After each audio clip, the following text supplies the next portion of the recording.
Five Points started to fill a gap in our food system in Buffalo. Nowhere in the city could you find bread that was local. You could find bread that was baked locally, but none of the bread was sourced from local wheat.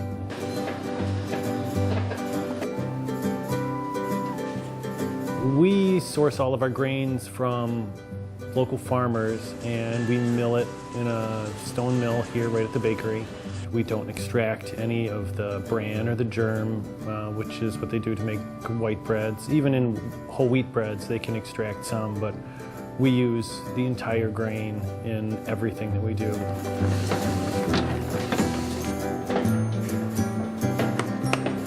She's never failed me. And so I monitor the wheat closely with the farmer. We go out in the field together. I'll even go out on my own and just kind of see how it's growing. We field dry all of our wheat, but it's a very specific day to harvest. And the day it's ready, it's ready. And every day after that, the protein content, which is necessary for bread to rise well, goes down. And so you go out to the field and you can taste it.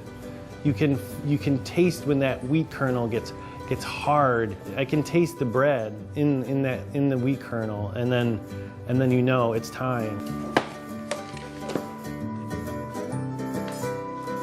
We supply the co-op with our two biggest selling breads, the sourdough ciabatta and the multigrain. Our bread, compared to a loaf of bread in a supermarket, is like night and day. If you want to eat our bread in its peak form, you take a slice, you put it in your toaster, you toast it, and you put some butter on it, and that's it.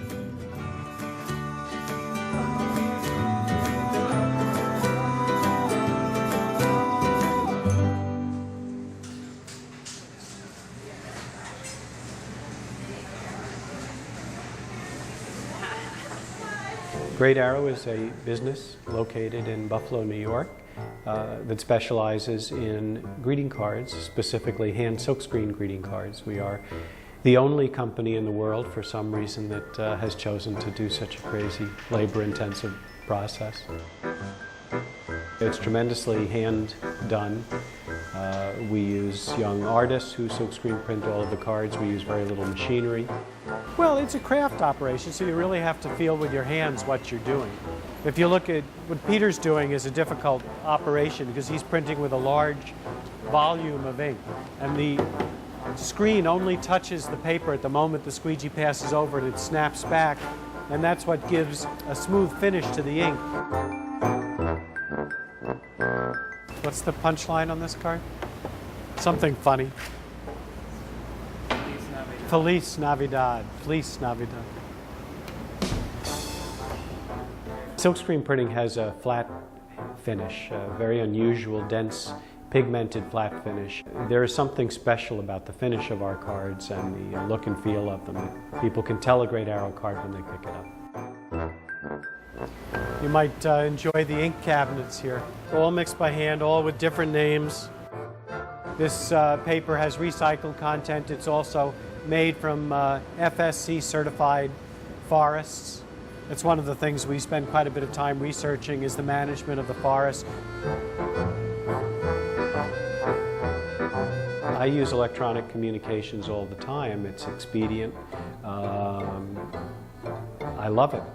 But when I want someone to get the message and the message is important, I think there's no more exciting thing than to have someone in a uniform walk up on your front step for 44 cents and deliver a handwritten message. I just think it's powerful. And I think other people do too.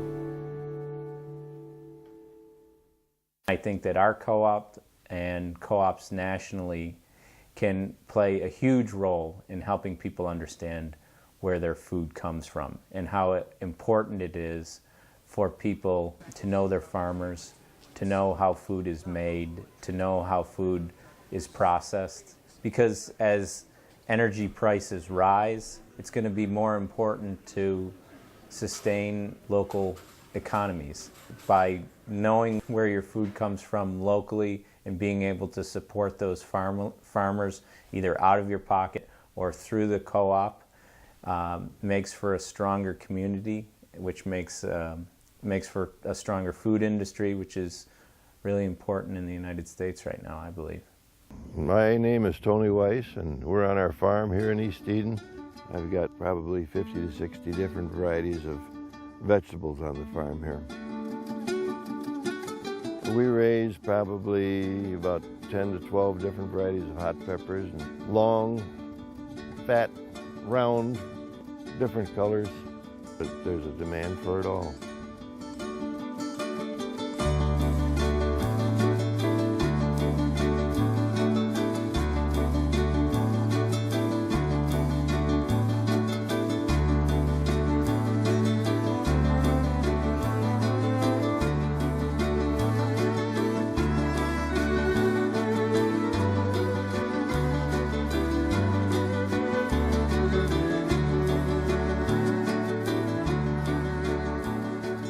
It seems as though the people at the co-op appreciate a little higher quality.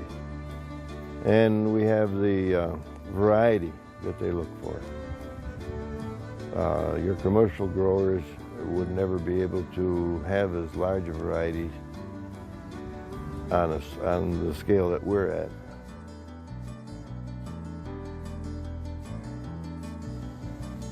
I like growing stuff. I like to see it grow. I like to see, I like to work with nature.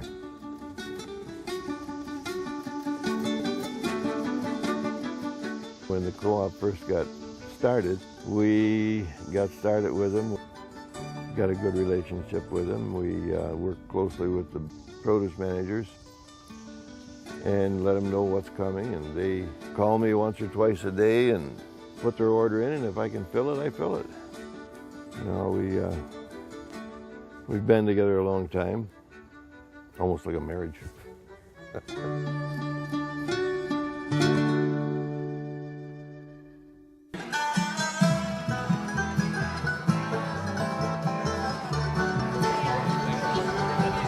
We had a 40th anniversary party this summer. It was really fun. It was just a great opportunity to celebrate this community accomplishment that the community created and has sustained and nurtured for 40 years.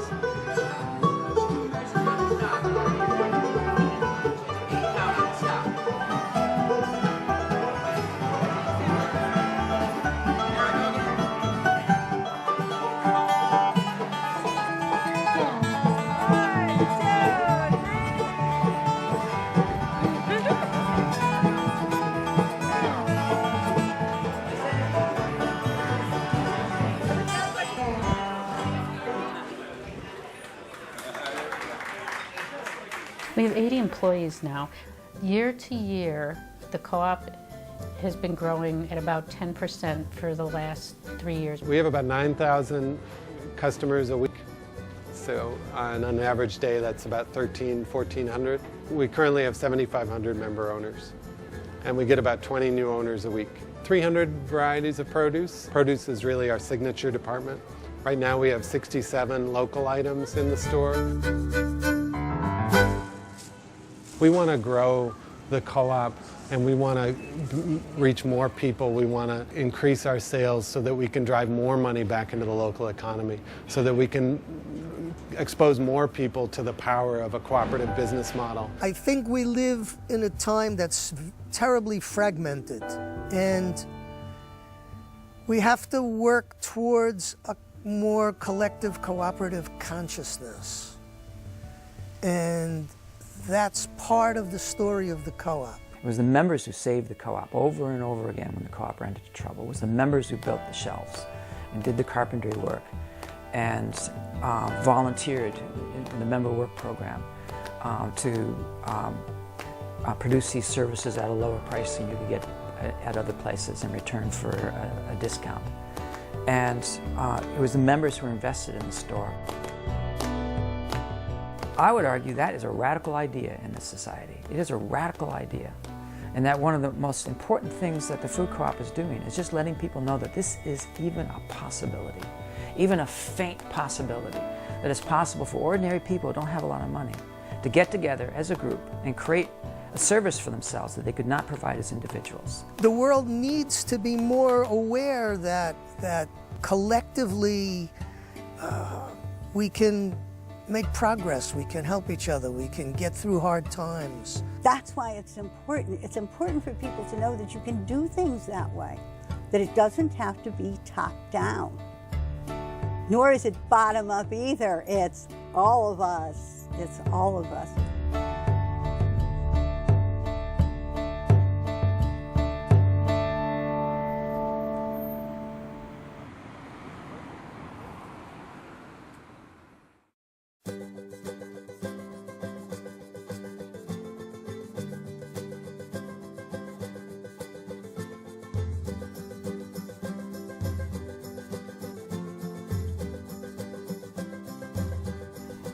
I'll be around for the 80th. I don't know if I'll be around much after that, but will you interview me for the 80th?